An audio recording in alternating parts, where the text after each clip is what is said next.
Алиқол Жансая бейбіт қызы, киелі жер жанаты Жаңалық ауылында дүниеге келдім.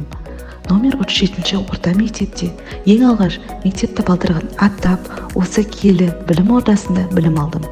Сынып жетекшім ұлағатты ұстаз Тойғұлова Ғалия Абдрахманқызының берген тәлім тәрбиесі, білімі, ақыл парасаты әрқашан жадымызда.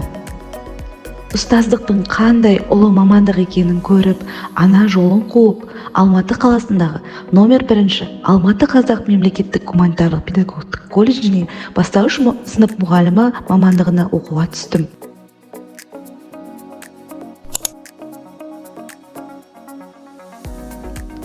Оқуды аяқтаған соң, еңбек жолымды 2016 жылы 1 қыркүйекте Жаңалық ауылындағы номер 37-ші орта мектепке мектеп алды даярлық тобының тәрбиешісі болып жұмысқа қабылдандым.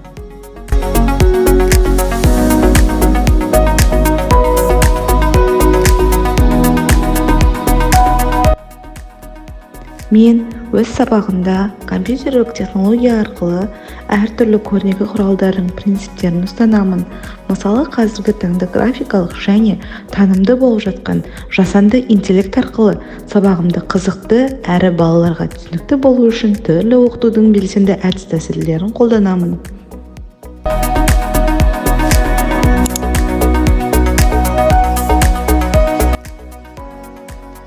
Ұстаздық жолында негізгі ұстанымым цифрлық ресурстарды тиімді қолдану арқылы оқуға деген қызығушылықтарын арттырып және өз білімдерін өмірде қолдана алуға бағыттау.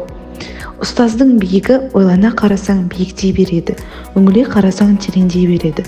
Қол созсаң қарсы алдыңда, айналсаң артында тұрады.